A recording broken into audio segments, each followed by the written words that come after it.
Hello and welcome to the Big Van Book Club. I almost said the wrong thing there. My name is Rory. If you've never met me before, that would be strange because I'm on here all the time. And with me is, let me get used to the mirror, Avalon Bourne. Say hello, Avalon. Hello, everyone. And Avalon and I... Oh, sorry. Avalon and I have been reading a book called The Broken Places by Frances Peck, who is a Vancouver author. And presumably, most of our audience has been reading at least some of the same. Now, if you missed everything and yet somehow still clicked on this, what we're going to do is we're going to discuss part one, which is chapters 1 through 6 of The Broken Places by Frances Peck. And we're going to discuss it chapter by chapter. I'm going to give a little summary. We'll talk about some of our favorite moments, what works for us, what we didn't like, what we liked, so on. And yeah, we'll just kind of go in order. And then at the end, we'll talk about the whole reading together. By that, I mean like all the pieces. But what we'll try to do is not spoil it too early on, because not everybody maybe made it through all 6 chapters. Now, with that said, one thing I will say is if you are not watching this live, there is probably, if I remembered to do it, hot links down in the description below that allow you to jump ahead to different chapters and just go to the parts that you want to watch or whatever else or participate in after the fact. If you are here live, though, there's a live chat, and I already see some people talking into it. I'll get to that in a minute. And that is the point. We are here to talk about books. There is no real rule about how you talk about it. It's just about appreciating and liking books. And beyond that, my name is Rory. I'm a writer out here in Vancouver. And Avalon, how would you introduce yourself? You're a writer as well, of course. Yes, I'm a aspiring, hopeful writer. Also in Vancouver. I'm currently working on the second draft of my first novel, for which I have very high hopes that maybe one day we'll be discussing that on this show. I hope so too. You have to finish it first. That's always the catch that I think is unfair. Yeah. I shouldn't have to finish things. If I feel really strongly about an idea and talk to enough people about it, people should give me money as if I've published. Yeah. Absolutely. And actually, on that point, I will say that there was a lot about this book that reminded me of your writing, Avalon. It had a lot of similar sort of structural themes and ideas to it. I mean, you're still very much a distinct writer with your own voice, but there was moments where I was like, I could see Avalon doing something like this. Yeah. No, I will. I think that's quite a compliment. Thank you. Yeah. Well, I'm good at those, right? That's a joke because I'm fairly insulting most of the time, to be honest. But no, I am delighted to be doing this because I do like reading. Nobody likes reading more than Avalon, I must say. Avalon has some of the craziest reading stories I've ever heard, where like she'll read 1,000 pages in a day or something. Things I cannot do. Full disclosure, I did all of the reading for today. So. Well, perfect. All right. I mean, that's very you. I couldn't do that. One thing I will say, though, before we go into it, is I realize that not everyone in our audience is a particularly regular or habitual reader, and I think that's part of the appeal of a book club, is a chance to build the habit and get better at it. And it is more rewarding, by the way, that the only way that you get to, like, Avalon's level of reading is by reading a lot. You get used to it. So that's a completely legitimate reason to be in the Big Van Book Club. The thing I will say, though, is no other reading from this book is as long as this first one. This was, according to my Kobo, like 130 pages. Every other part is anywhere from like half to 3/4 of that much. So if you guys have made it this far, if you've made it through that first part, nothing is quite as punishing a read or a section to get done by today than that one. So, GS says, let's see what the chat says, and then we will get to our chatting, and we'll have some fun with the structure. GS says, good evening, all. Good evening, GS. Love the art. The art is mine, somewhat. Oh, it's super cool. Yeah, you. I really like it, too. I am not an artist. I did learn how to draw from my mother, who was a painter, and my sister was a painter, and Drew, and my partner is an animator professionally who's worked on a lot of shows, who did polish on this, I should say. That's why I say kind of.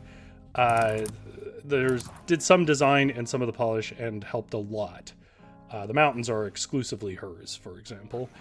And I also ripped a lot of this style off Hilda, but I really enjoy that show and this art style.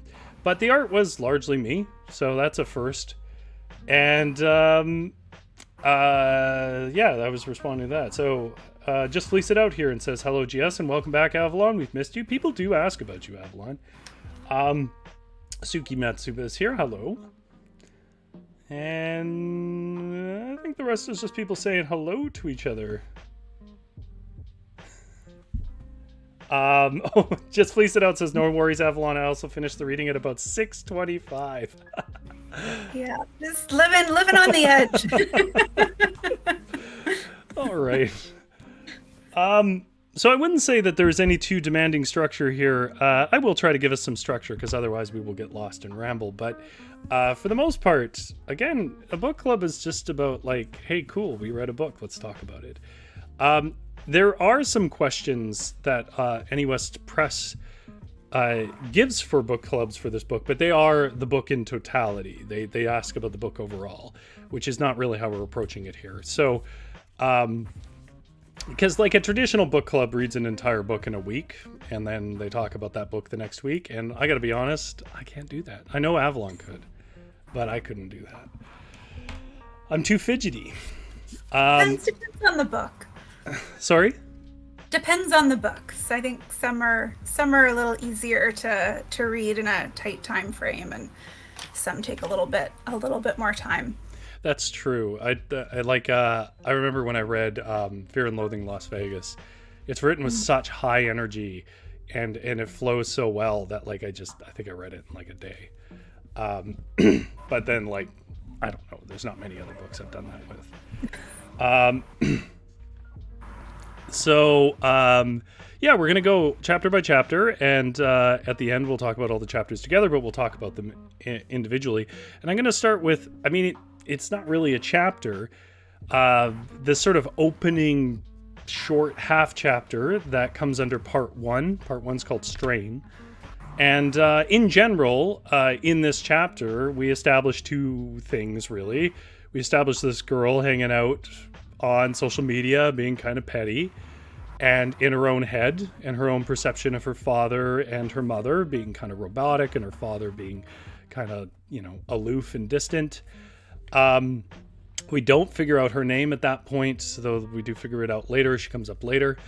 And they establish what is the sort of the key inciting action of incident of the whole book, which is, and I'm curious if everyone picked up on it because it doesn't come right out and say it in this section, which is, of course, an earthquake. It's about an earthquake in Vancouver, which is something that Vancouver, if you don't live here, Vancouver is worried about, to be honest. We sit on a fault line that is pretty mean if it ever decides to rupture. And so in this chapter, we established some themes that I want to talk about that come out later, but right off the bat, that's what it is. It's a girl sitting at an island. We establish an earthquake's going to happen. And what follows in the next parts, I will say, is sort of all the things that happen up to the moment established in that intro. So right off the bat, just in that one section, is there anything that stood out for you, Avalon?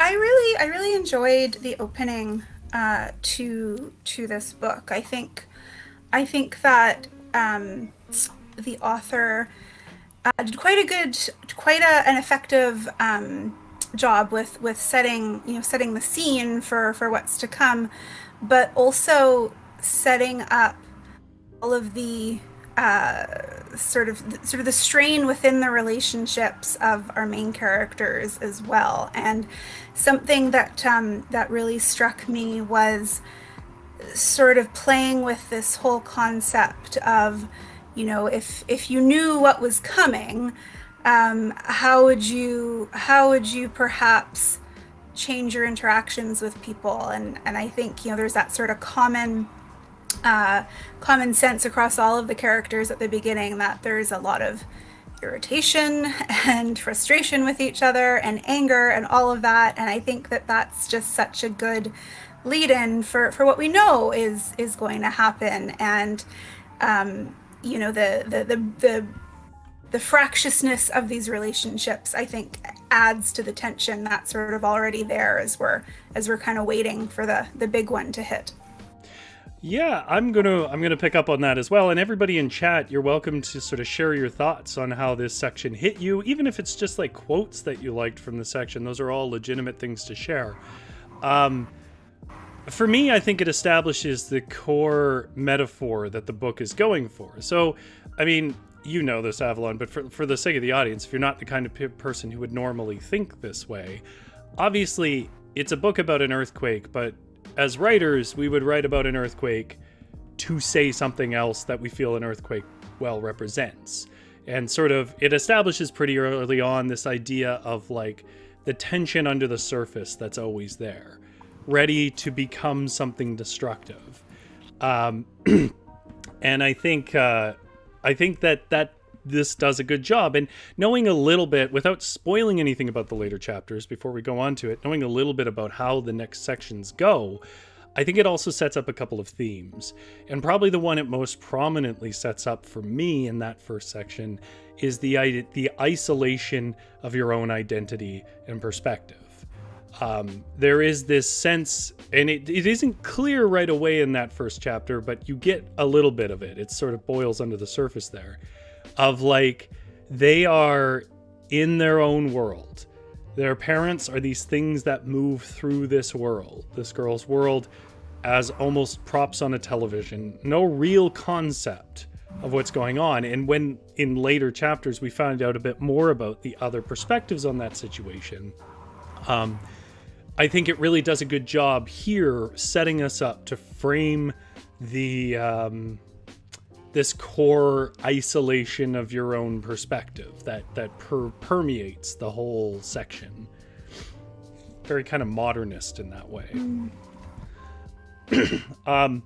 Yeah, I would agree with that. And I think that there's also you know, kind of tied into that, I think you also have all these different versions of unhappiness, but then you also have the isolating nature of being unhappy and feeling lonely, even though you're surrounded by other people. And I think that, you know, when you want to sort of ratchet up the tension from the get-go, I think that's a really effective way of doing that, because it's so universal, and I think it's something that's very relatable for the reader to understand, and also alternate sympathy depending on the perspective that you have, except for maybe one character, which I'm sure we'll talk about. Which I established. If you guys have been following along on Instagram or Twitter, which you guys can at varietal_lit, I was sort of posting as I completed each section to sort of show my own emotional reactions to certain readings without giving details away. Although I think eventually I started to give a detail away about a certain character that we'll meet in the next chapter, which we'll get to in a second, who I hate him so much.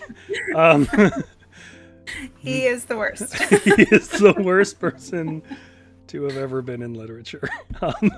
Well, okay, that's not true. But he's up there. Trying to find, there was a quote here that I liked.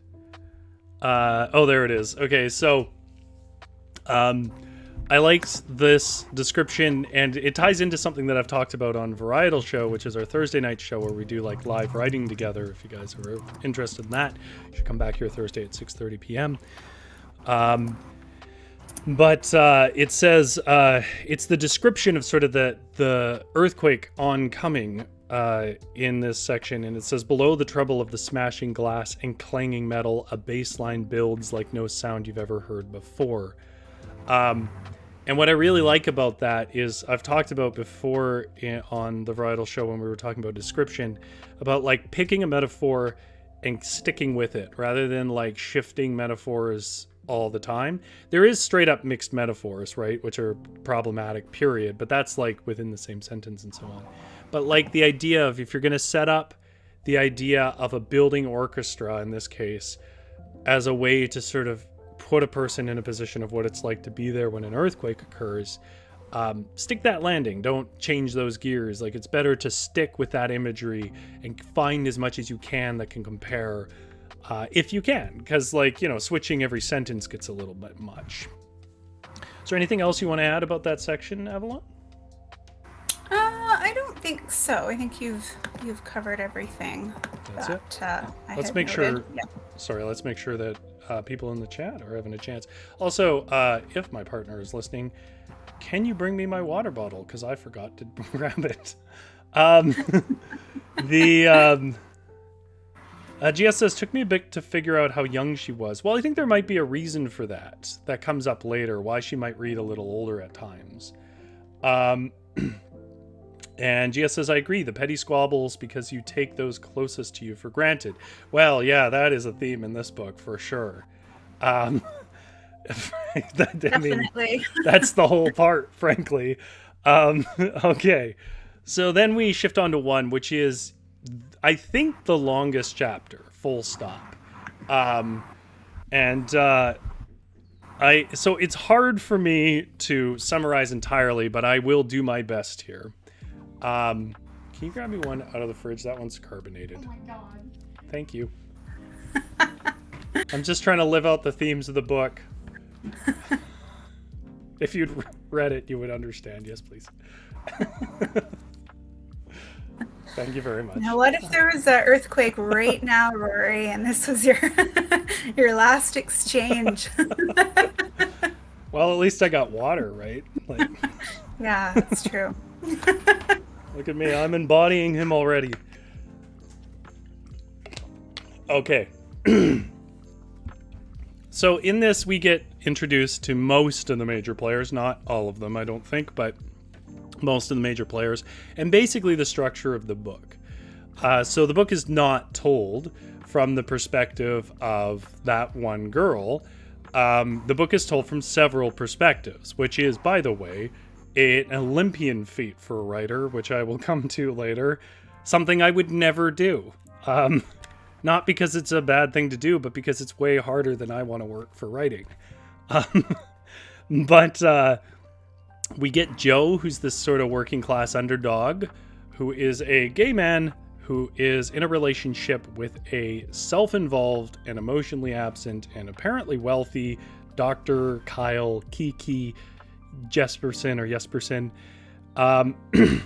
They get in a fight, and they introduce this idea of the chill, something Joe doesn't understand, this kind of emotional detachment from Kyle or Kiki.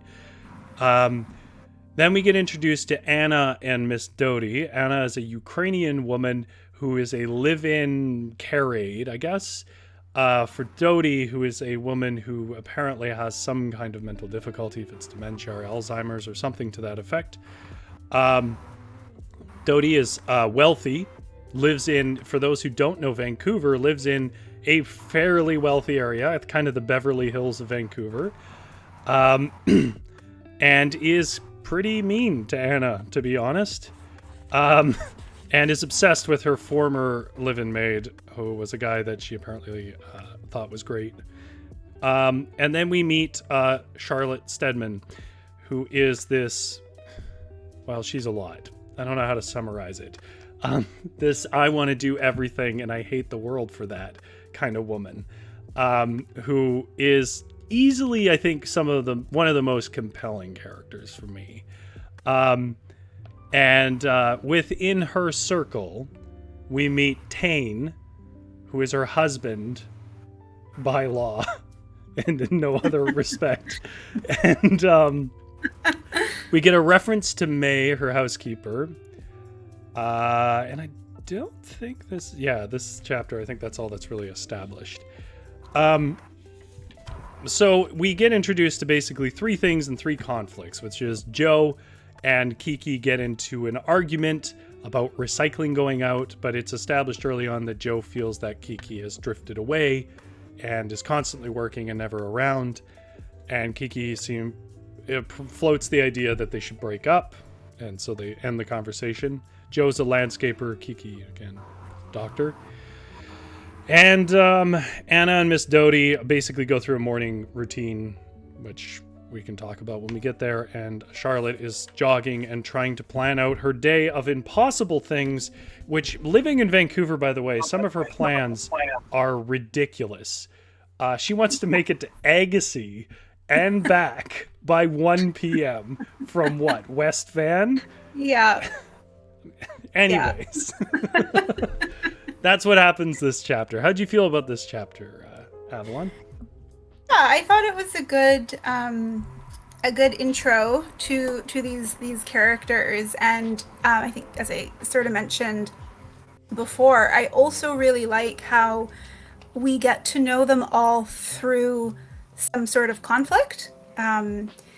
We have, like the fight between Joe and Kiki. Then you also have this power dynamic between Anna and Miss Doty and then Charlotte and the entire world, and that's sort of made apparent right away. Like there's that tension's already built in. And when I was reading this, especially the Joe Kiki one, because we don't actually know when the earthquake's going to happen. We just know that it's coming, and I'm like, oh gosh, this is going to be their last conversation, and there's going to be an earthquake, and that's going to be, that extra kind of level of engagement, and so that's kind of how I thought chapter 1 was just set up. That all of the interactions are going to be fraught. Like these are not people having pleasant, kind interactions with their fellow humans. These are people having frustrating, hostile, resent-fueled interactions with the rest of the world, which I think is a pretty great way to set up what I think is going to be, a disaster story. So I thought that worked really well. I think so too. I think if this book was working on a different metaphor, I would start to be like, this is a bit exhausting. Does no one get along? But I think given, like you said, the fact that we are very clearly introduced to this idea of, an earthquake being a thing with tension that is going to burst, I think I can better understand and have more faith in the writer to pay off what is ultimately a lot of details. One thing I will say is that if you are a person who is speaking to our general audience here, if you're a person who's used to a certain style of writing that's fairly popular right now in modern books, this probably reads a little bit meaty. Like, this is a little bit dense and a little bit detailed. But I will say, if you're not that kind of person who reads those books, and if you're more like me, who read books that are from like the 20s onward and so on, then I think for me it feels like I recognize the influences and I enjoy that somebody is doing it. But I can see how it's a risky thing to do multiple perspectives with dense character exposition, especially that early in the book. I all I can say to the audience is, if you did find that trying, I have faith that it will pay off. Like, in a book like this, if you've never read a book that is sort of that kind of density and about those sorts of things, usually what happens is you get these things that seem almost inconsequential, and you're like, why are we talking about this? And then in later acts, they pay off. So, like, that's a matter of having faith in the writer. That said, it was dense. There was a lot of detail. I don't think I missed anything, but I'm not sure I got everything about it. I don't know. You're a more experienced reader than me. Did you find any of it tricky or weedy in that way? I don't think so. I think, I think the challenge when you're doing multiple perspectives is that you have to be able to create distinct voices for each character. Otherwise, it just sort of seems gimmicky.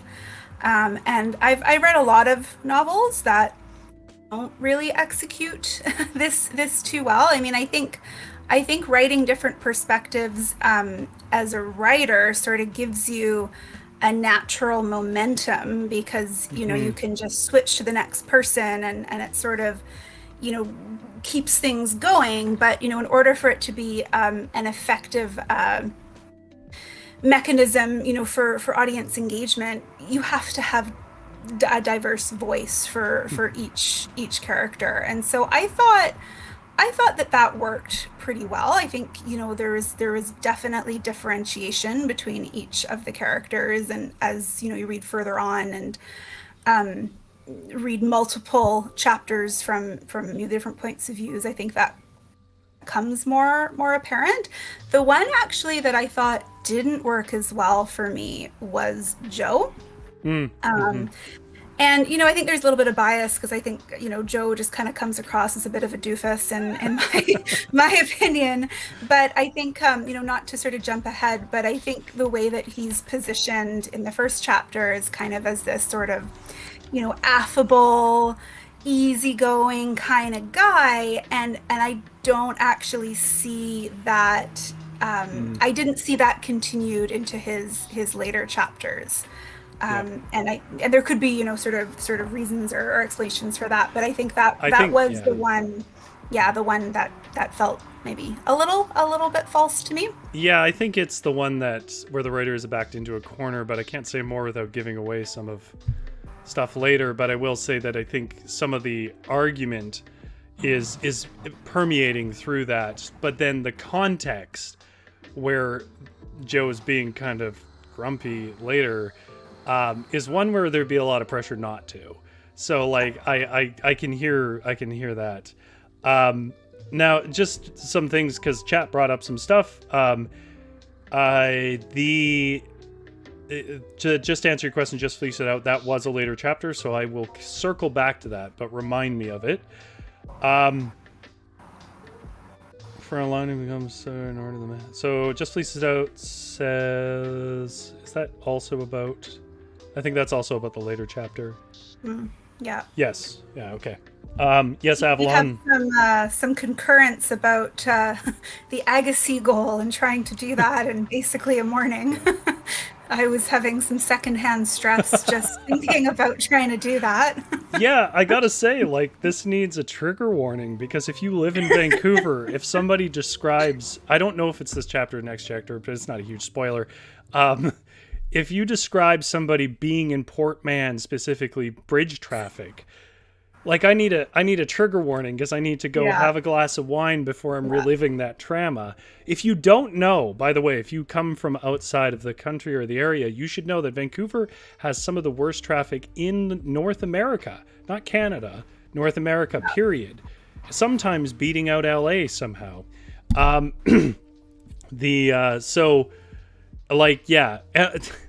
idea, by the way, that she would be on the Port Mann Bridge at 8, going to Agassi, and then she's going to be coming back in traffic as well. For a 1 p.m. video conference.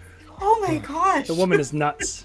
And I kind of feel like that might be intentional, but I feel like only people in Vancouver would pick up on that subtle extra note about how she's ultimately kind of self-destructive.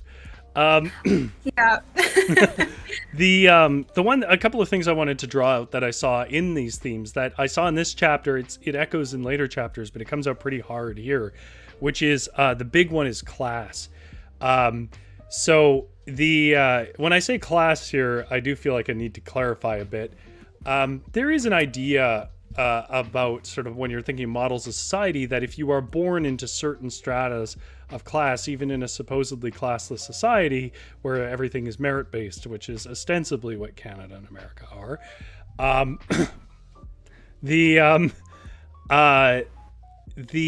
idea is that you really can't move out of that class very well, if ever at all, and that it kind of permeates every relationship you have with people of higher and lower class than you.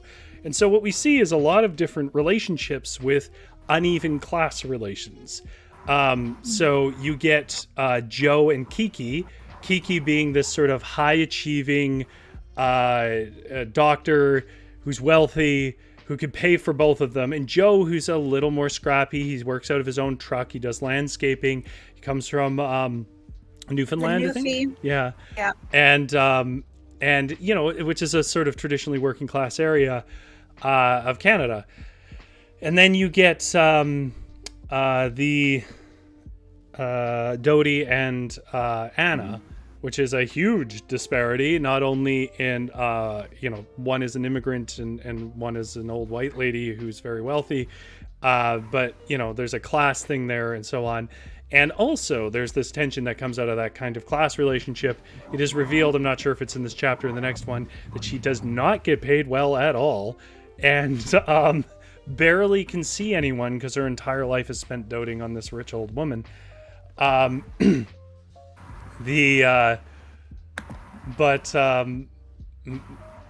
yeah, like I think I don't have anything too big to say other than the themes of this chapter for me was how class informs certain relationship dynamics, how perspective informs some relationship dynamics, because there's a lot of like we see a situation and then we rotate perspective a bit in the second chapter especially.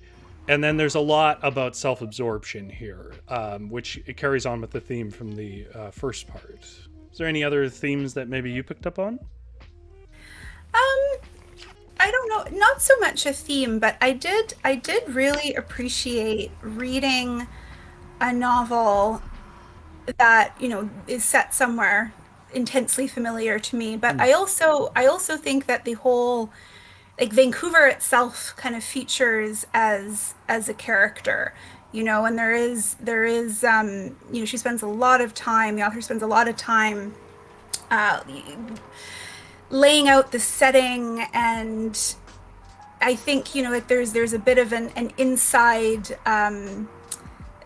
some inside kind of jabs in there to people who are from here or live here, and things, you know, nuances that if you're not local you may not understand or get. And so I think that I really enjoyed sort of the detail that went into the setting, and also how she kind of, you know, keeps the focus on West Vancouver as this, you know, microcosm for everything that's happening. But within West Vancouver, that, yes, like we know it's a very wealthy neighborhood, but within that you have this range of people, you know, from different cultural backgrounds, socioeconomic backgrounds, class, all of that.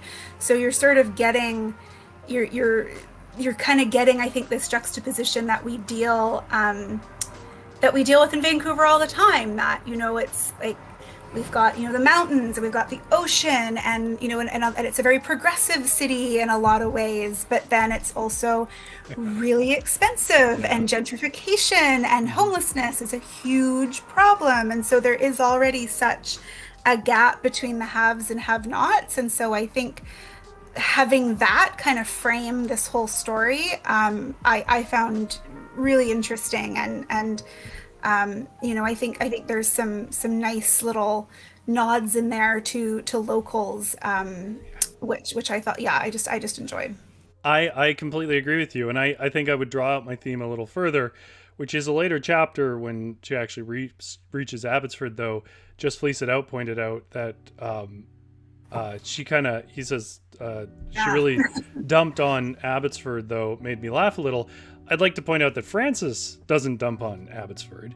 The sort of snobby West Van woman dumps on Abbotsford, and I think that, to your point that there is a character in Vancouver there, I think the character is two characters. I think there is a reason why a West Van person is being pushed out towards Agassiz, which is traditionally farm and working class areas and poor neighborhoods and so on, at least compared to West Van. And I think there's an idea of, like, there is a dual nature to the Lower Mainland in general, which is the area about Vancouver, of a working class and an upper class one. Okay, so let's go Sorry, on. one more thing I just wanted to add. I think this was actually in chapter 1, but one detail that did not ring true for me was BC ferries running on time, because we all know that doesn't happen. Welcome to. I gotta rename this. This is just the Big Van inside jokes. Like, yeah, must be a weird day if the ferries are on time. So they're talking about how there's a real place in Agassiz that has natural cheeses and so on. Yeah, most of the places in here are real, which actually surprised me a bit. Usually you kind of fluff a bit. Which takes us on to chapter 2. I think we're on 3. No, 2. I know because I kept it open to the chapter. Oh, okay.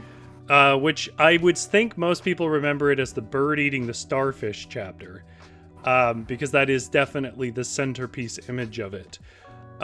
In this, we start to see what the structure of the book is going to be, why we're going through so many people's lives, which is essentially, we can see, I don't know, I mean, if this spoils it for anybody, because even in this section, it's never actually literally said, but it's pretty clear that these people are going to be interconnected by the circumstances, because they keep ending up near each other. And that's kind of the first time we really see it established, which is through first Kiki in his kayak, doing some introspection, but noticing this bird, the seagull, trying to swallow a starfish, and then Dodie and Anna walking along the seawall, which is sort of a path along the sea where he's kayaking. Also seeing the bird eating the starfish, and Anna being a bit confused about that, and Joe waving at them, but Anna refusing to wave back. And Joe, we've switched to Joe's perspective, who kind of finds that cold and unhelpful and whatever else. And it's, I believe in this chapter, and I'm sorry if that's not the case, but I believe it's in this chapter that it's revealed that Joe is the job that he needed to get to in chapter 1, which I didn't mention, but is, if you read it, you would know, is actually Tane Stedman's house, Charlotte Stedman's house. And I think it's not this chapter that Sydney comes in, but I don't remember. We also get Charlotte. We get some details about Charlotte and her daughter Sydney. I think at this point we know that Sydney was the girl in the intro sitting at the island, and basically it's this sort of establishing the geography of the Stedman's house, who's around it, and why. So let's see what people say. They have a location bias, being able to connect and immerse into the scenes, which absolutely describes Vancouver very well, and that helped me follow along to create the imagery. I agree, just Lee said. It does help, of course. Gia says, I keep skipping the starfish description. Ew. All right. I mean, I guess it was a little bit intense about it. And then Just Fleece It Out says, Frances made wonderful transitions around the starfish. Yeah. You know what it reminded me of? There's a piece of description that I've referenced like 4 times on this channel because it's probably one of my favorite pieces of description. It reminded me of the description of the front lawn in Great Gatsby, where it is described from the perspective of the wind leaping over the bushes down to the water, in the sense that I could really feel a clear thread to that seagull, and I could feel the camera move in perspective. I was never like, oh, is that the same seagull? Like, I got it right away.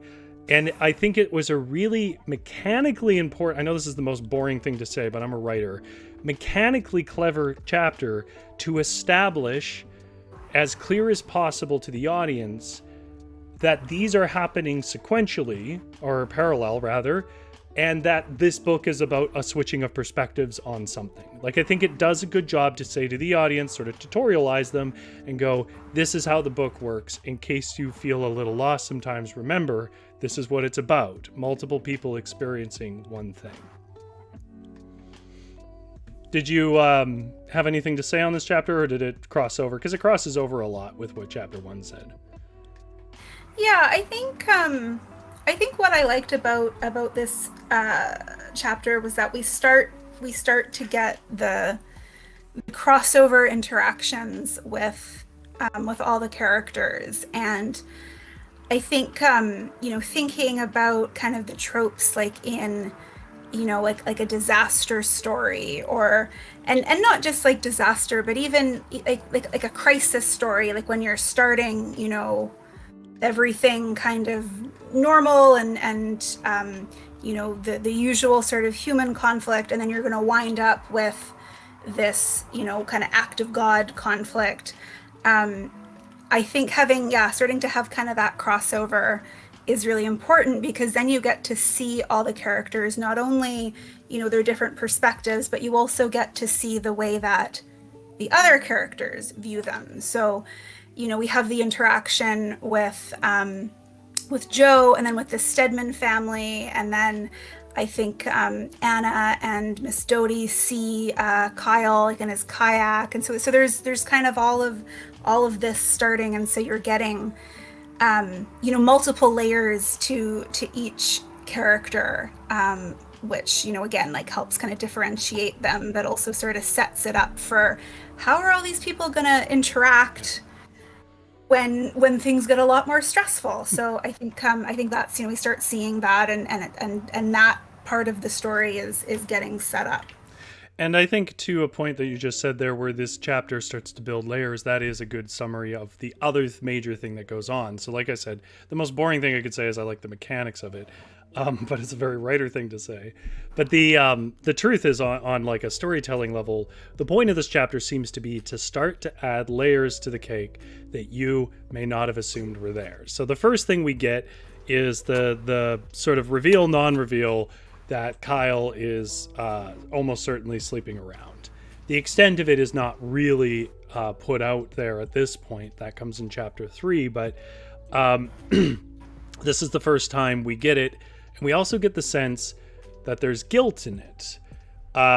Not so much, it's hard to say, like regret might not be the right word. There is guilt about not doing well by Joe. Then in Doty and Anna, we get really two reveals that are related, which is Doty reveals that her husband was an alcoholic, which is something that Anna knew, but we didn't. And then we realize that Anna is also an alcoholic, that she basically times her day around cheap vodka in the evening after this really unfulfilling and kind of brutal and lonely life with a woman who is mean. With Joe, we get this girl who comes out and wants to help Joe, which is the first remotely kind interaction we have, and even then it's it's marred by the fact that, like you said, he's not that nice, which seems a little weird for Joe, who's kind of introduced as like to be a bit of a grump to the daughter of a client that he claims is very important. But that daughter is, I believe in this chapter, revealed to be Sydney, and the daughter of Tane and Charlotte. Charlotte being the one who's making the impossible drive to Agassiz, and Tane being just the worst person. Yeah. I mean, is this the right chapter to start talking about? We could have started in chapter 1. But Tane is an asshole. Oh, he's the worst. Oh. I want everybody's impressions about Tane in the chat, because I know you have them. I mean, where do you start? Tane is, presented as this entrepreneur, but like, he's, I think what particular, and I'm sure you can relate to this because of some of the circles you were forced to walk in. I used to know someone like Tane. I used to work with them. And the thing that stood out is how everything is basically just there as a sort of a bar on their shoulder as kind of a prop in a life that makes them feel like they're victorious. And as long as the trophy cabinet has its trophies in it, they don't care. They don't dust it. They don't care about it, right? They got people to pay for that. And that is pretty much Tane, Tane is antagonistic, disinterested, demanding, rude, and such a dick all the time. Yeah. Yeah, he's the kind of person where I don't think that other people are all that real to him. It's very much, he is the star of every movie.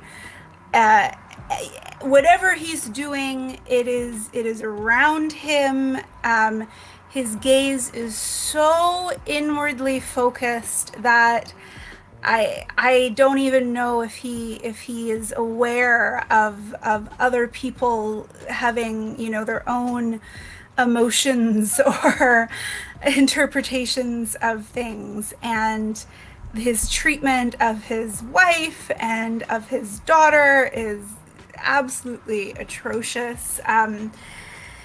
He cares more about his car collection than he does about, the actual human beings that populate his life. But I think, it was a very true characterization for me. Like it never felt too much or over the top, because I think we all know assholes like this. No, that's just it. That's why it's so effective. Yeah. Like, he's not a comical villain. He is someone I've met, and I hate that guy. Like I've worked with dudes like this, and it's like it seems like caricature, but it's just no. This is just the entitled white dude entrepreneur who made his start, which is hinted at, but with the trust fund of his wife. Yeah. So yeah. Yeah, and there is that, nothing better summarizes. It's weird how the little things got under my skin so much, but nothing summarizes it better than he has sent his wife, who also runs a company basically, and has meetings to go buy this cheese because he knows this client might like it. But then on the phone, while she's talking about it, this cheese that she's going to have to drive, for those who aren't in Vancouver, if you're watching this, probably around a 4-hour round trip, depending on how far into Abbey it is. But the Agassiz, that's even further. She's going during rush hour, is what it sounds like. It could be as much as 3 hours.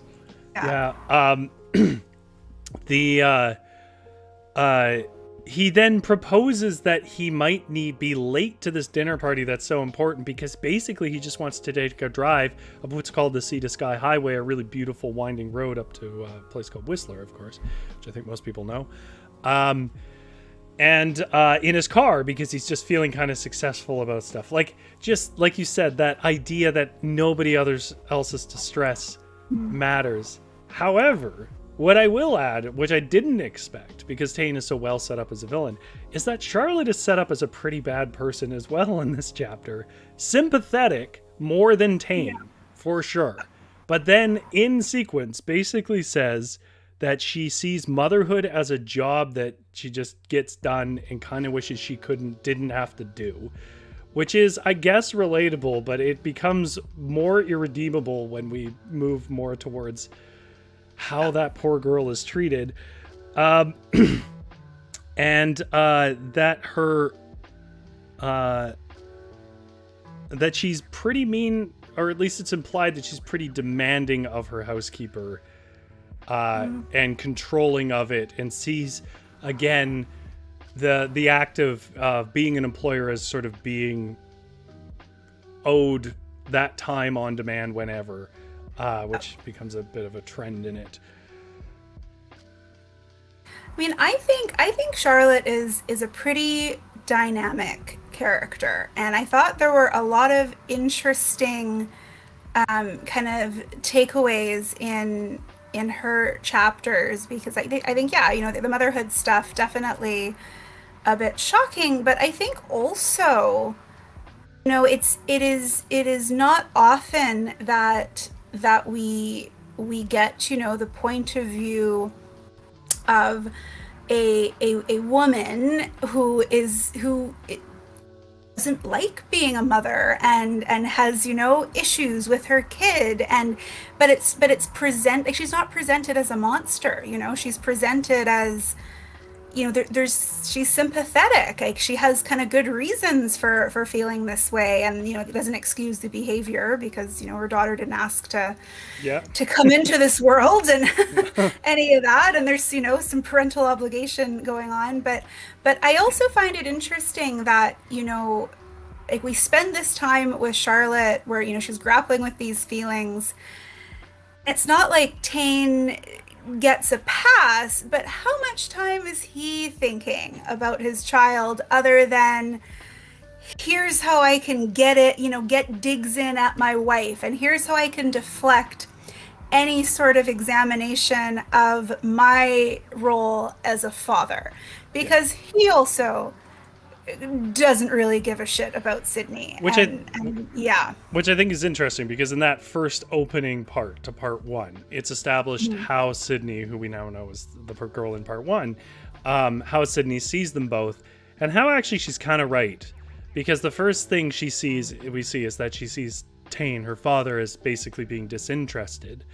And he very clearly is. But then she sees her mother as like robotic with her. Like, she's trying to like solve a scheduling problem rather than sort of emotionally connect with her daughter, and how that kind of pains her daughter as well. Yeah. And how Charlotte's own mother was the same way. Only sort of dealt with her daughter as a token in a kind of feminist ideology, because it's said that her mother is a renowned feminist. And that, like, she respects that, but it's shown that her mother really only saw her in terms of like a potential wave of liberation that she put out in the world, rather than who she was individually and how she felt about things. Which is pretty ironic, considering, her mother's constantly asking her, where is the individual in this? Oh my gosh. That's pretty I wondered hellish as well. I did wonder if Stedman is meant to be, even though Stedman isn't her name, I wonder if it was meant to be a reference to Steinman. The thing that stood out for me, though, one connection that I thought was cool that I haven't really thought about fully, was there was two moments that seemed connected to me in this chapter thematically. The first one was Dodie's reaction to seeing the seagull swallow the starfish. And it was a sort of revulsion at doing something so gross. And then Anna says something to the effect of like, well, that's nature. That's how things are in nature. And Dodie doesn't like it. It's unkempt, it's gross, right? The imperfections of nature do not meet Dodie's very oppressive standards. And then later in that chapter, Charlotte is looking in a car and fantasizing about a hot guy in a car beside her, and how she liked his watch and his expensive car, and she's getting so into it, and then he picks his nose and it's done. It's like, that's disgusting. I would never do that. Like, whatever else. And I think it's telling of a few things. It's telling of this kind of like revulsion at human nature, or nature in general. And I think it also speaks to why she's with someone like Tane, because Tane probably would be measured enough to have not done things like that. But he's also completely emotionally absent. Yeah. But it's the appearance of things. Like, I think that really, really matters to most of the characters. I would say, that this necessity to appear a certain way, to behave a certain way, which I also found interesting, because I think so many of the characters also have this longing, or this fantasy about escape from their lives. And these are not hard lives. These are, by any standard, comfortable, well-appointed lives that are entirely of each person's making. But you have, these sort of drawn out kind of fantasy sequences with Charlotte, and with Kyle in particular, and with Tane as well, about just, taking off and leaving it all behind, and wanting to be free from these pressures and these resentments and entanglements, whereas the people who are perhaps less well off, I think, seem to be a bit more pragmatic about life, like with Anna and even with Joe, and I think even with Sydney. I think there's a real understanding of, these are who my parents are, this is what my life is. Yeah, she's not kind of sitting there being like, oh, I wish my mom did this. So I think there's that kind of interesting juxtaposition between the people who have created these lives for themselves, and their unhappiness within those lives. And GS said, well said, Avalon, and his daughter clarifies that with her conversations with Joe. I think she means well said about what's the issue with Tane.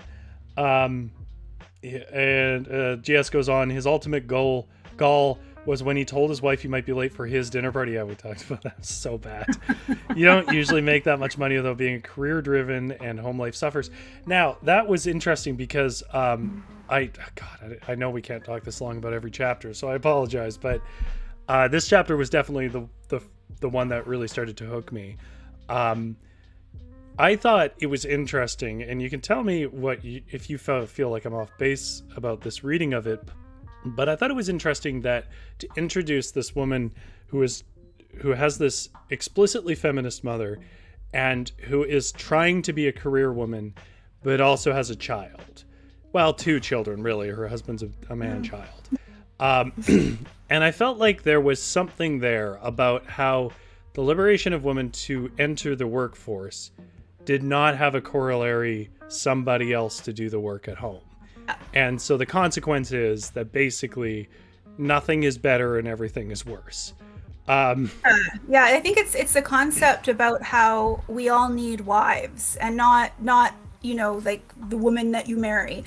The idea of a wife, of someone who is going to be at home taking care of the children and managing the domestic sphere, and that yes, like women are now in the workplace and holding positions of power within that sphere, but no one's picked up the slack in that other sphere, right? The second shift, and I think we see that with Charlotte, but I also found it interesting too when she's talking about her rise in the company and her career goals, and she's sort of up for this possible promotion.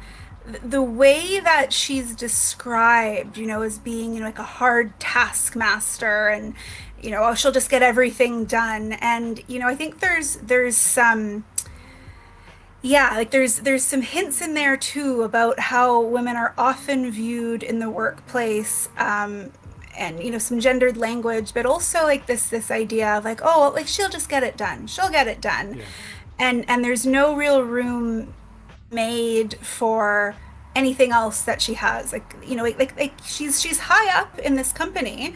If she wants to go to Agassiz to buy cheese, like surely she has enough control over her own schedule to make that happen, but you see her just sort of pushing up against these constraints from every aspect of her life, and it just comes across as a real lack of control and a real lack of real power, both in her career and in her marriage, which, I think is, sort of an interesting commentary on that. All right. I agree, but I want us to get out to 3. I think actually the thing that really stand out for me that you said there was, we all need wives, which could be put another way. Caretaking is a mandatory labor of life, because I think you could argue that Joe was sort of filling that role with Kiki as well. Okay, so chapter 3, I just sort of, the summary I put was the vices, because it is a chapter about vices. Now, just fleece it out, you had mentioned a little bit about what the first vice is, which is Kyle, this doctor. Well, in the last chapter, but it matters more here, it's revealed that Kyle is a plastic surgeon. That's the kind of doctor he is. And that he is running a triathlon to process his emotions. And that he is a major keener in that sense. But that also, he's super kinky and into cruising. And basically, if he doesn't cruise, he cannot get off. And as much as he likes his partner, Joe, he basically just has to like take Viagra and drugs to get anywhere with him, because what he wants to do is cruise. And there's this story in there about Stephen McPhail, who is this straight boy he knew in high school, who apparently was a kinky boy because he got whipped on the hand and it gave him a giant boner. And they talk about it in the bathroom, and it was very exciting to Kyle.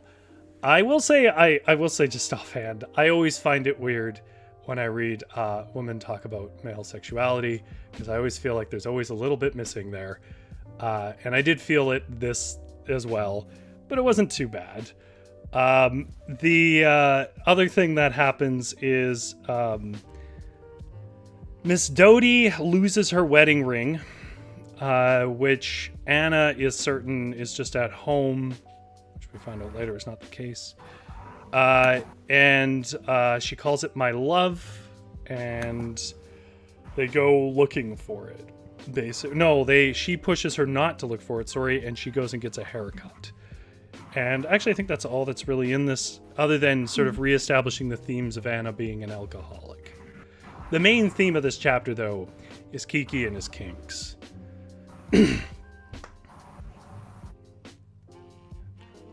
Yeah, I don't have a lot to say about this chapter. I think it was I felt like it was just, it was doing some legwork in terms of fleshing out, the character of Kyle a little bit more. And I think also giving us maybe more of an idea of like the labor that Anna has to do in taking care of this woman, particularly, the emotional labor of trying to take care of her, and then have to deal with these episodes or whatever you want to call them, and just the sheer exhaustedness of being in that position, where someone's completely dependent on you, but then they're also really just challenging to deal with. So I think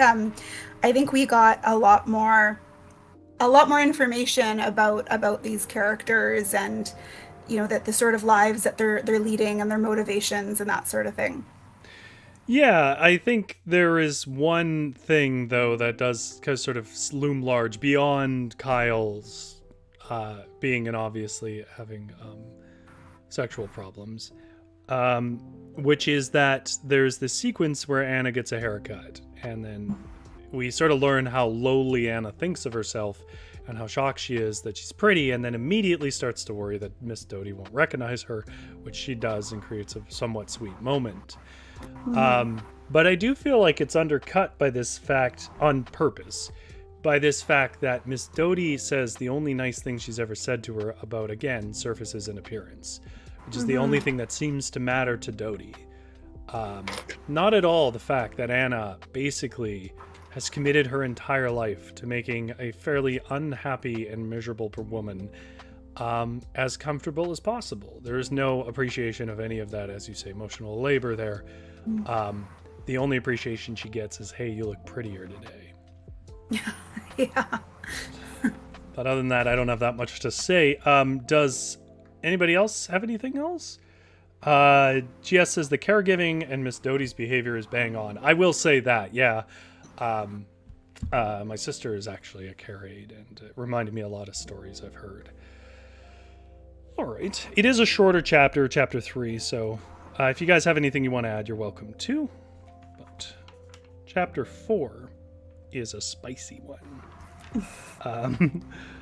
In chapter 4, Sydney cuts her hand while trying to help with the branches, and we get the first, really clear, unambiguous look into how much Tane just does not care about anybody. There is this excitement he has about landing an account, and then we learn about Marcus from Charlotte, which also led to, I'll see if I can find it, a great piece of sass about locavores. I'll see if I can find it, but it's pretty good. if you want to share your thoughts on the chapter while I look for it, go for it.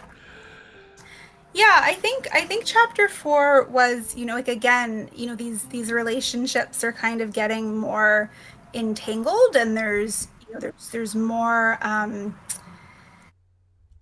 the line, I guess, about, because I think, like, we heard about Marcus briefly in a previous chapter where I think when Tane and Charlotte were talking about the dinner party, and then Tane said something about Marcus not being able to come because of babysitter issues, and you get sort of this cold reaction from Charlotte, which at the time, at least for me, I thought, oh, okay, well, now like she's planning this dinner party, and now someone who it seems is fairly important isn't going to be there. Like, that's annoying.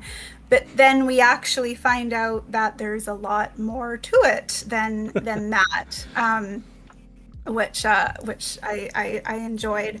But I think we're getting more complication with these different characters and the relationships, and I think we're seeing just how useful Tane is going to be in a crisis. By that I mean not useful.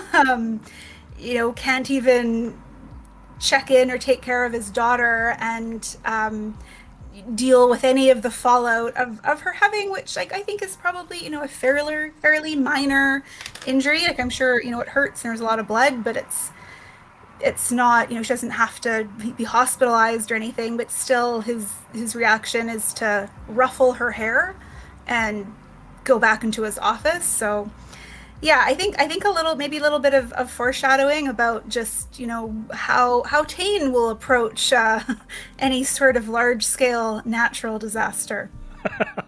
Well, of course, he will snap into order like the entrepreneur he is. I found the paragraph that I liked. Charlotte can pick up British Columbia wine in any liquor store back in the city, but getting it straight from the winery will give her a story to amuse the small but earnest cadre of Tane's clients who care about such things. It's a local grape, she'll say, bottled within a morning's drive of home, recommended by the vintner himself. She knows it will be mediocre swill at best, the Fraser Valley fighting several weight classes below the Okanagan in the wine ring, but from what she can tell, quality is not what these locavores are after. Serve them any wilted green or pulpy tomato, if it grew within a 100-mile radius, they'll gush over it in that superior, caring way. Not for the first time, she probes the logic. It can't be about saving the environment. She's used up a quarter tank of gas, much of it idling in locked up traffic just to get here. Supporting the local economy? Being nice to your neighbors? All she knows is it's not about the food. It's about the idea of the food. Which leads to another, in the other chapter, another sass at him. Yeah. There's a very genuine hatred of locavores in this book, though. Which is a Vancouver thing, really. Yeah, I think like that just rings so true, and I think for all of her faults, I definitely enjoy Charlotte's point of view the most. I think that I think that character has been very kind of sharply drawn, but with enough room for sympathy or redemption, or for her to kind of redeem herself and all of that. And I think that's sort of, to me, like the big difference between her and Tane is that, I mean, I don't know what Tane would need to do to kind of redeem himself, but become a different person. Yeah, I don't think it's possible. So I am very interested to see how this family is gonna manage through what's awaiting them. Just Fleece It Out says that passage was so accurate to the rich Vancouver elite mentality. And I think that is true. I think I can really feel that that's where it's coming from, because there is this band of like, because Vancouver is ostensibly a progressive city, but the way that manifests is like the language of progressiveness in the hands of people who do nothing to enact it in any meaningful way. You know, it's like it is. You go to West Van and you see somebody with 2 SUVs and a Lamborghini in the driveway, who's like, yeah, we're thinking about getting a Tesla because we care about the environment. Like, you know, like it's that kind of. We only buy organic. Yeah, that's right. We only buy. We only order organic with Uber groceries.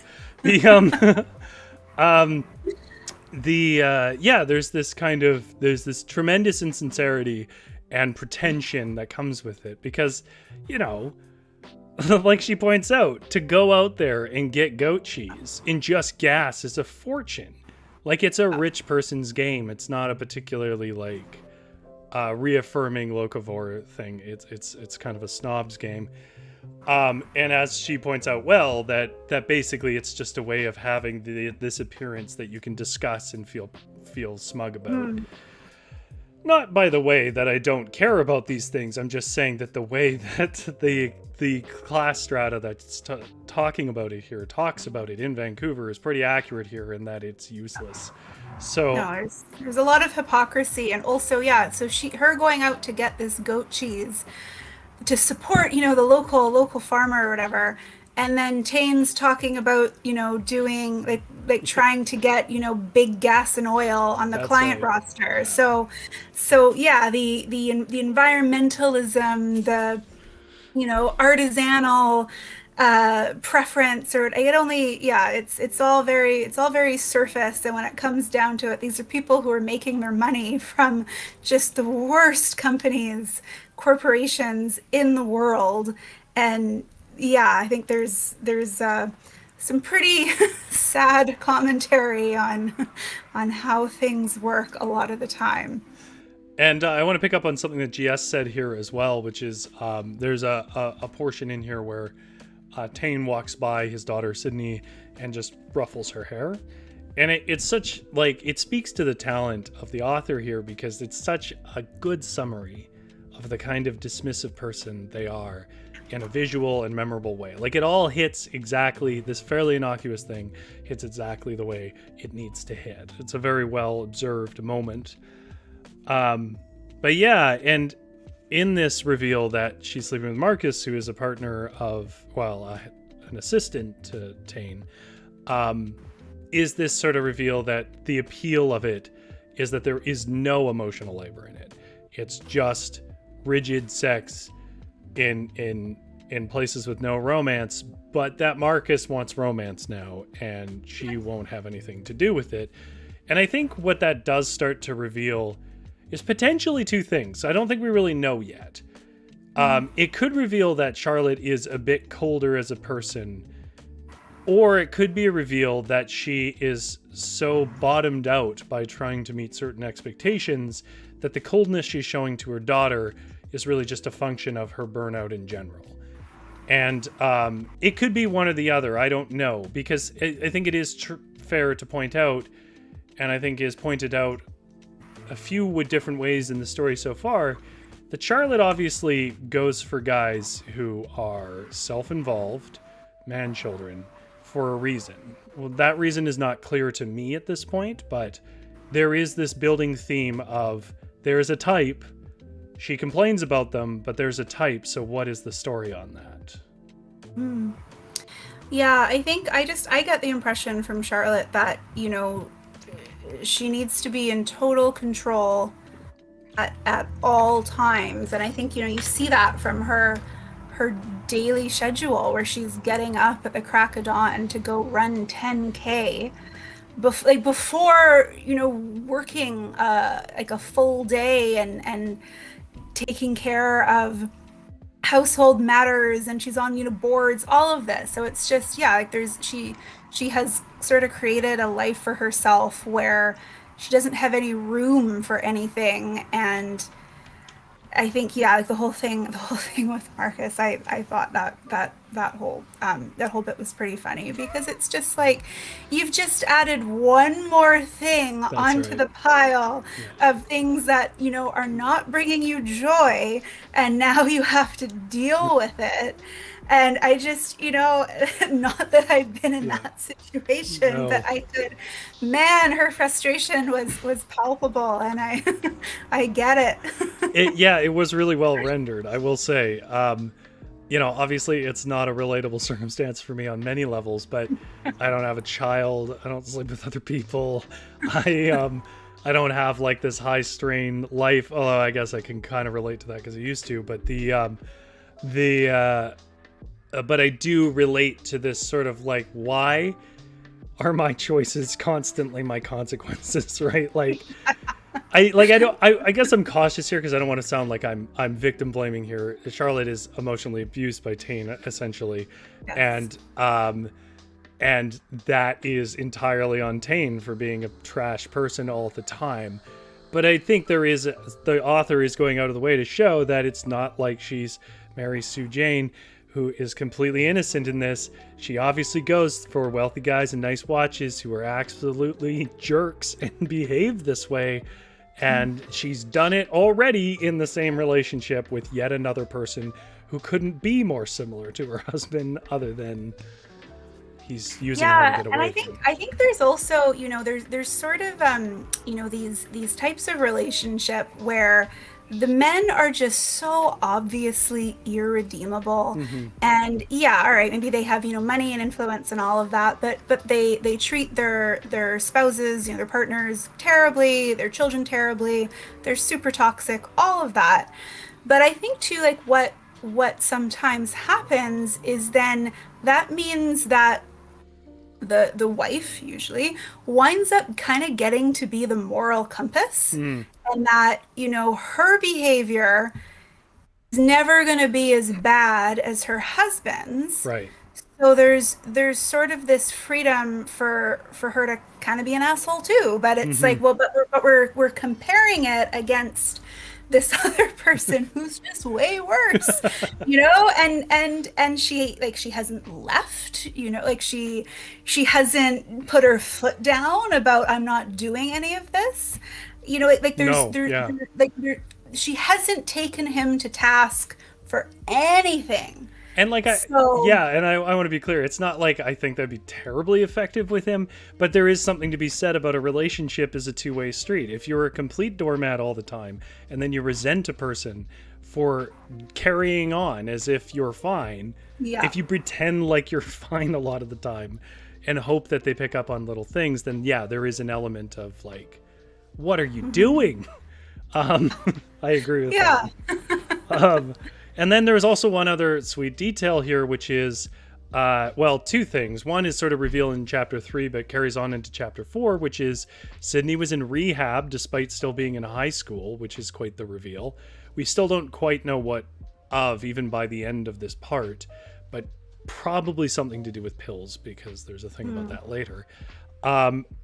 And that when she gets her hands and gets taken care of by Joe, and Joe is sort of shocked at how much her father does not care and will not come and check on her, she is cautious of him, believes that he's going to use her, probably for sexual reasons, until she finds out he's gay, and then she is very comfortable with him and even holds his hand at one point.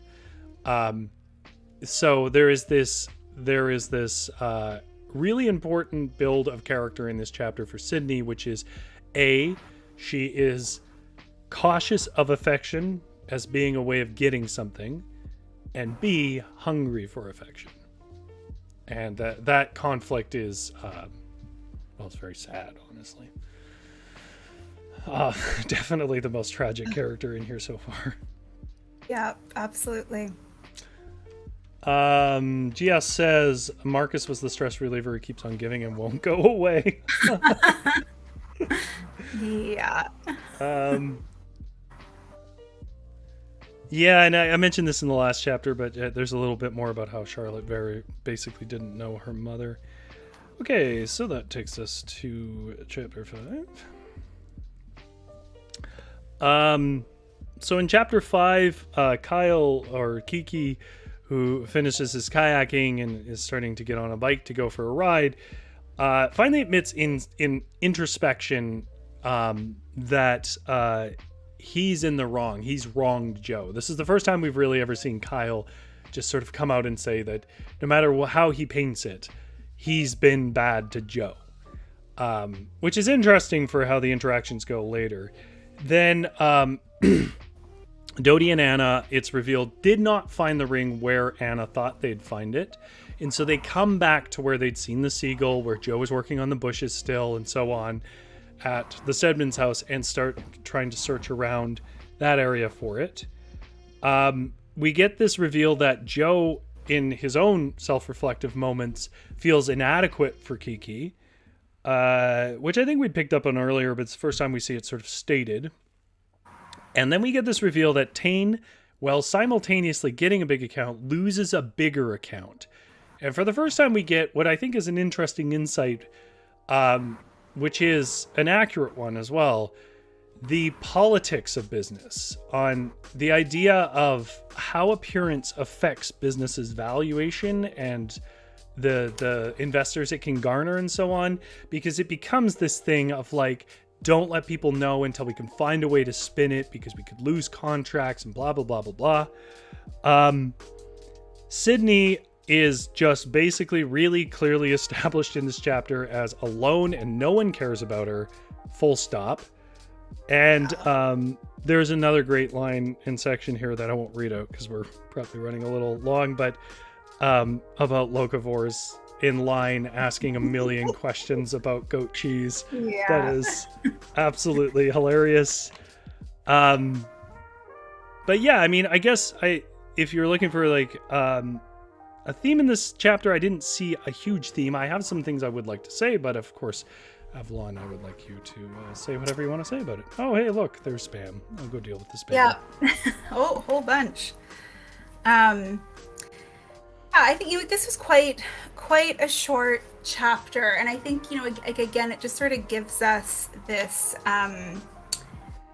I think kind of like bird's eye view into some of the characters. I really liked this reflection on the Stedman family, and I think we also get a little bit more into Kane's psyche, where he just comes right out and says that he doesn't really care about closing down offices or layoffs or anything like that. It's like, no, it's that he lost.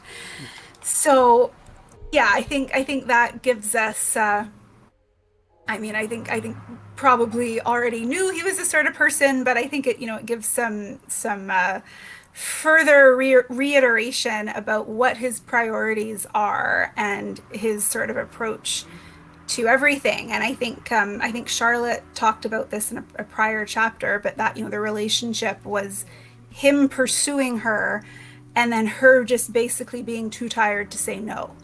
So it's sort of this history of him just wanting things and wanting to win and be victorious, and that it's not even really about any larger ideas behind that. It's just that he wants to be the winner. And so here we are where he's not. And again, I think that'll be interesting to see how that all plays out. And I found Kyle's bit interesting as well, because I also think that the author's painting a really good picture of the end of a relationship when one person is just done, but has a lot of, guilt and sort of self-responsibility around the other person, but that's also sort of just mixed with, anger at the other person, because it's gone, but you're trying to be respectful, but this person is just, they know how to kind of press all your buttons. So I think it was interesting to see him really kind of revel in this guilt, but then when it came to actually thinking about how he was treating Joe I think that's in the next chapter. But yeah, like, there's a huge disconnect between his kind of internal monologue and then his actual actions. Yes. Which, yeah, I'm not saying that that doesn't sort of fit character wise. I'm just saying that I think that it's actually a pretty accurate portrayal of how people sort of want to behave and then how they actually behave. Yes. Yeah, where like there is a kind of awareness, but it doesn't necessarily bubble up to action, and so who cares? Yeah, it is hard to deal with 5 in separation of 6, because I do feel like a lot of what happens in 5 only pays off in 6.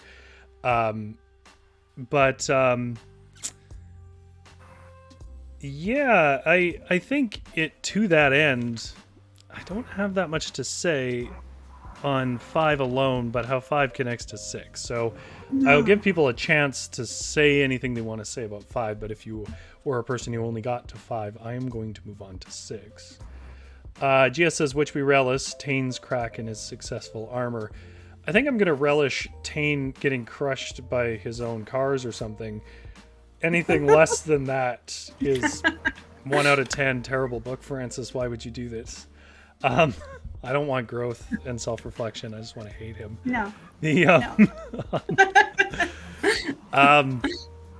I'm going to sort of deal with 6 and 5 together, because I do feel like they're kind of one chapter. And I'm going to propose something that kept ringing in my head as I read through all of this. And I will sort of admit, one of the things that I thought was interesting about our dynamic here in having a book club is you're more informed on feminist theory than I am. Not that I'm not, but you've done more of it than I have. And I've done, and the thing that interested me when I was in school and doing sort of interpretation, a lot of Marxist interpretations. And I felt like those two things are going on in this book all the time, which is really interesting. And there was something about this, what I think is a huge moment in sort of the themes of the book, where Kiki and Joe have a phone call. And Joe seems like he's going, it's set up, we're set up as an audience to wait for this like apology at least, even if he's still going to break up with him. But instead, what does he do? Avalon, what does he do? Asks him for a ride. That's right. He continues a trend that was established in chapter 1, which is he treats Joe like staff. And I think it's interesting because this isn't the only time this happens. Tane treats Charlotte as staff. Dodie obviously treats Anna as staff because she is literally staff, but there's still something to be said about dynamics of humanity there. And I think it's interesting because one of the things that Marx says in his works, in Das Kapital, which is an enormous book, is that one of the consequences of capitalism is it forces you to see all human relationships in terms of capital. Which, in other words, what he's saying is, even if you try to have an affectionate relationship, because capitalism is such a totalizing system, it's so in everything in your life, it skews your perception to be like, what is the benefit of this person to me? Like, what is this person's service in to me as a person who is trying to win in a capitalist system, right?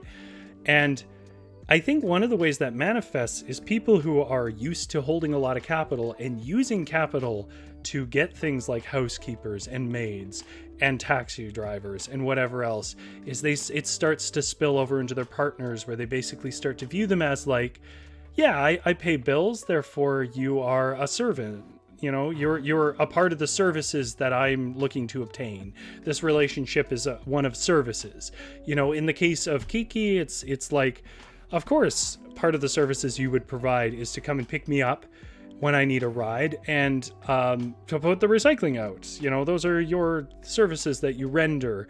And there's this kind of tone, especially with Tane, but there's this tone of kind of managerial in a relationship that's supposed to be even-footed but clearly isn't.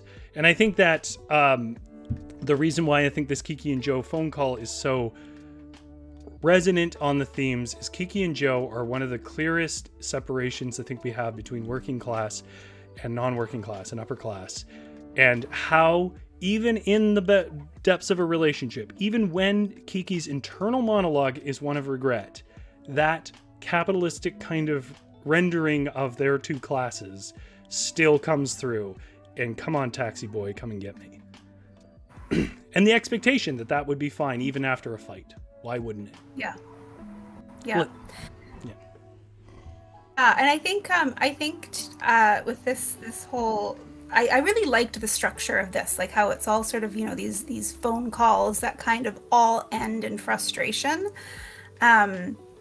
But also, yeah, I think this idea of the roles that we play in a relationship or in society, and I think, you know, it's very clear that Tane and Charlotte's relationship has probably always been transactional, where, you know, she talks about his pursuit of her, and that, you know, really it was what she represented, not about who she was, because we got, you know, the sense of a very different Charlotte in her flashbacks, and I think there's sort of reconciling that with who she is now, with, you know, who she was when she was younger, I think is probably a source of bewilderment for her as well, and that she's sort of, you know, she was this kind of, you know, wild child, you know, free spirit, in the doing, grunge scene, you know, doing all of this, and then here she is, this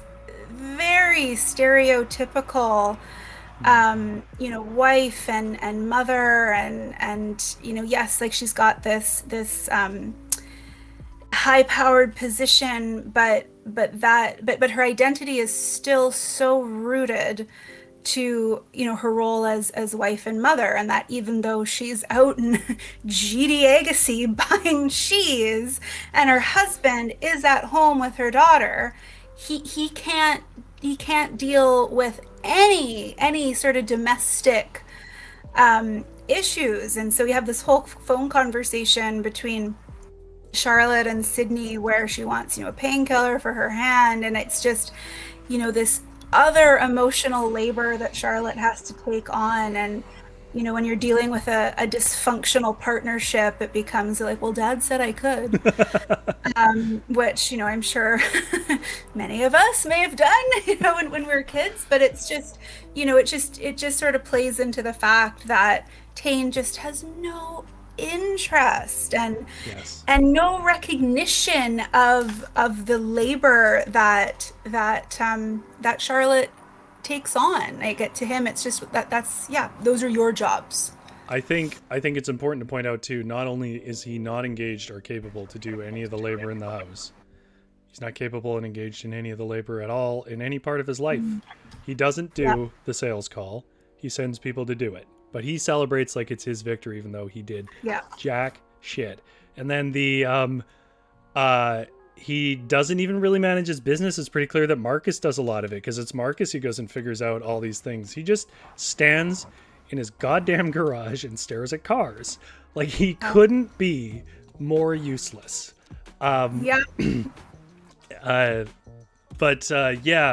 There is this sense of like these phone calls that don't go well, with one exception, which is the one person who doesn't make a phone call. We get the explanation as to why, and that is, of course, Anna, who has no one to talk to. It's revealed that she basically doesn't have friends. She goes to pierogi night every few months at the Ukrainian Center just so she can speak some Ukrainian with fellow Ukrainians, but beyond that, doesn't do anything beyond drink vodka and occasionally eat cherry pie that she can barely afford, because she makes like $100 a week, which is insane, and illegal, by the way.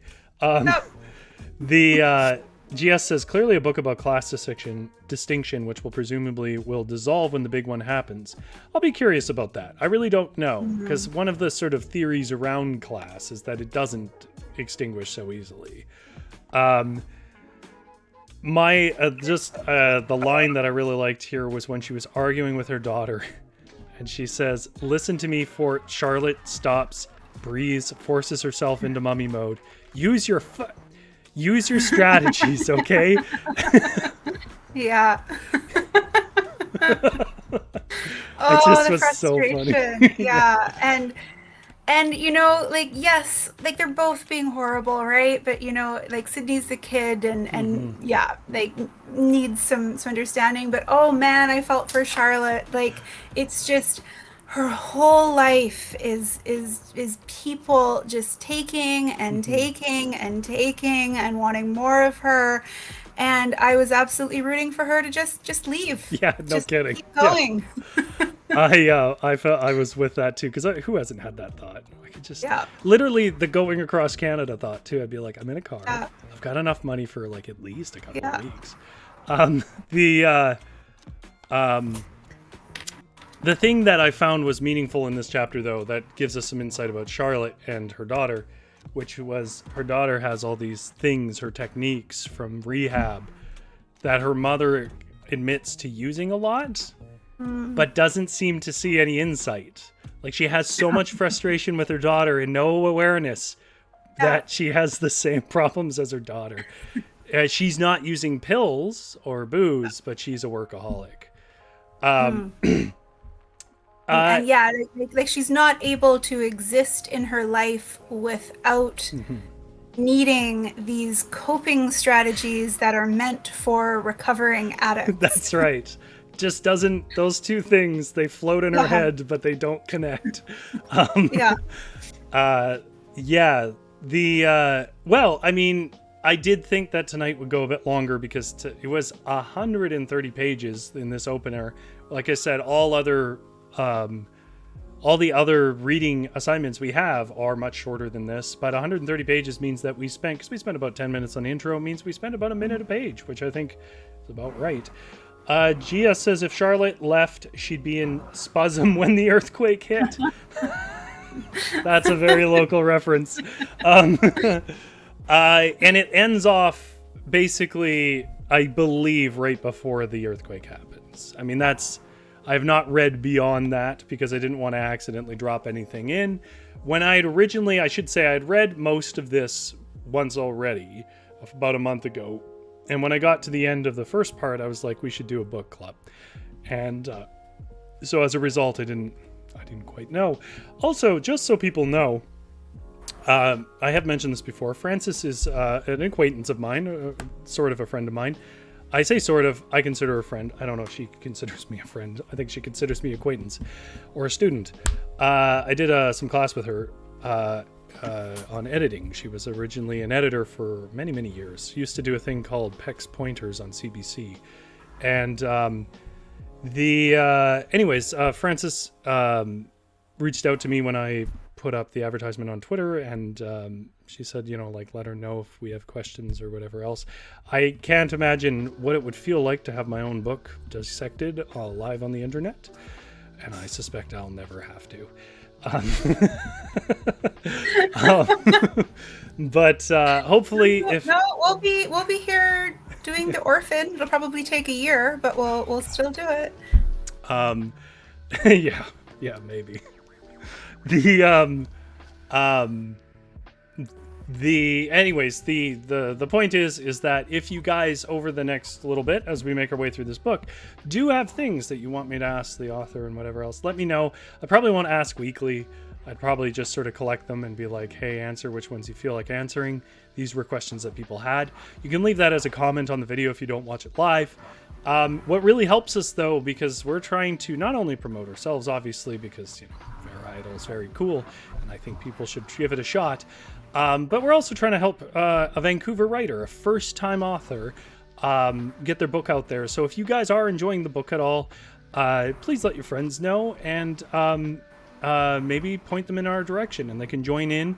It kind of gives people a reason to get through a book, and gives them a reason to talk about it. Hopefully this gives people a bit of a feel, the way that it will go as well. Next week is when I plan to meet next, same time. And what we'll be reading is quite a bit less. Part 2 covers chapters 7, 8, and 9, and we'll just be reading part 2. So I imagine it will be a much shorter stream. I don't think we'll ever have a stream this long again, because there was a lot of introduction in this one too. And Yeah. Anything? I would just like to add, if you are reading this book, and if you happen to be on Goodreads, the book platform, definitely consider maybe writing a review, hopefully positive. But I think that's a really great way for authors to get a bit of traction. Is Goodreads is a huge platform for readers. A lot of authors will engage with their audience on there. And so it's really, really helpful to have more reviews of their books, because then they get put into different lists and, the algorithms and all the stuff I don't really understand. But I know, having heard from other authors, it's really, really helpful for their work to get reviews on these different sites. And Goodreads is one that isn't associated with large corporations, so it's the one that I'm going to recommend. So if you are a member, even if you're not, I would suggest, I would encourage you to consider leaving a review. And I'll build on that even if you're not on Goodreads, wherever you happen to have bought it, you can usually leave a review. Like, for example, I bought mine through Kobo. There was a space for a review. I was able to give it a review there. Yeah, it just helps people get over that nervousness of first-time author. Is that worth all my time to read? It's really, really, really hard to be a first-time author and get readers, and it is exponentially harder if you're Canadian, unfortunately. So do support. And hopefully this thing that we just did in our sweaty rooms, hopefully this thing helped sort of enhance or deepen your appreciation of the book. And maybe next week when you guys come back, having read the bits, you'll have a better feel for what kind of things you want to bring up and want us to talk about. Thank you so much for coming by, Avalon. Thanks very much for having me. It was nice to be back. Yeah, it's really good to see you. The so much better than those other writers I talked to. Just Fleece It Out says, thanks people, looking forward to the rest of this. Looking forward to having you back. Just Fleece It Out. And I had no idea Frances was a first-time author. Yeah, because it's so damn good. Let me just say as a closer, for all the nitpicky things I've said about Joe's character maybe not gelling so much and like some of these other things, the writing in this is so intricate and professional and mature and well put together. It speaks to that many, many years of experience in that field. It certainly is something I could not balance. I could not balance 3 relationships, 6 characters, the way this does. It's third person limited, baby, all the way to the finish line. Maybe some first person if I'm feeling like a little introspective. All right. Yeah, it's I'm looking forward to reading the next part and discussing it with everyone next week, and I hope everyone manages to keep cool as we go through another heat wave. Yeah, we'll see, see how shiny we are next week. Yeah. All right. Well, thank you so much, Avalon. Everybody else, join me if you can tomorrow at 6:30, which is when the Varietal show is. I will be writing something live. We'll see what it is. I haven't decided yet because this absorbed a lot of my attention this week. But and if you also just want to hear more stories, on Tuesday nights we do Fireside Fairy Tales at 6:30 as well. And there's a huge playlist of that, which is probably one of the more popular things I do. Popular being a relative term here. And as for me, I really appreciate you coming by, whether you lurked or whether you joined the chat. Thank you so much for coming by. I will see you next week. Good reading.